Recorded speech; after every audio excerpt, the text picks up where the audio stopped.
রাধে কৃষ্ণ বন্ধুরা, কেমন আছেন আপনারা? আশা করি সবাই ভালো আছেন। আজকে আবার একটা নতুন ভিডিও নিয়ে হাজির হয়ে গেছি।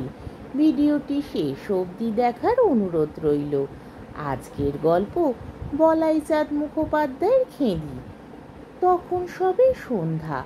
মালতী ঘরে এসে প্রদীপটা জ্বালতেই তার স্বামী বলে উঠল, লতি, আমি একটা নাম ঠিক করেছি। কি? ওই যে তুমি বললে কি? তার মানে? ইংরাজি কি মানে চাবি, আর বাংলা কি?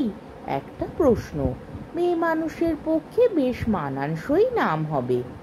এখন কোথায় কি তার ঠিক নেই, এখন থেকেই নামকরণ। আর আমার মেয়েই হবে, তুমি জানলে কি করে? ও জ্যোতিষীর কথায় আমার একটুও বিশ্বাস নেই। না না, ঠিক মেয়ে হবে। দেখো তুমি, আমাদের শ্যামবাবু জাগ্রত জ্যোতিষী।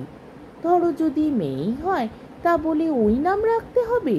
কত সব ভালো নাম আছে, যথা শরৎ শশী, নিভাননী, ইন্দুবালা, প্রতিভা, সুধা, আশালতা। এইসব তো সব বাজে, পুরনো সেকেলে একঘেয়ে।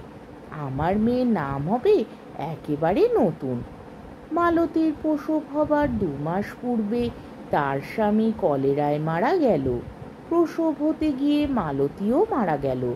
জ্যোতিষীর কথা ফলেছিল, মালতীর মেয়েই হয়েছিল। সে এখন তার মামার বাড়ি সোনারপুরে মানুষ হচ্ছে। তারা তার নাম রেখেছেন খেদি।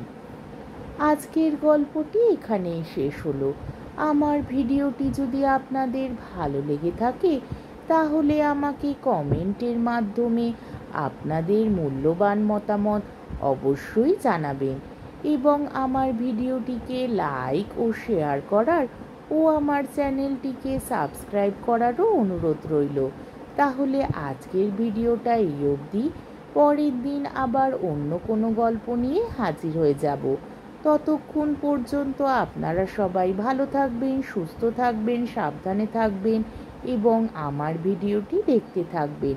তাহলে আজকে আসি। রাধে কৃষ্ণ।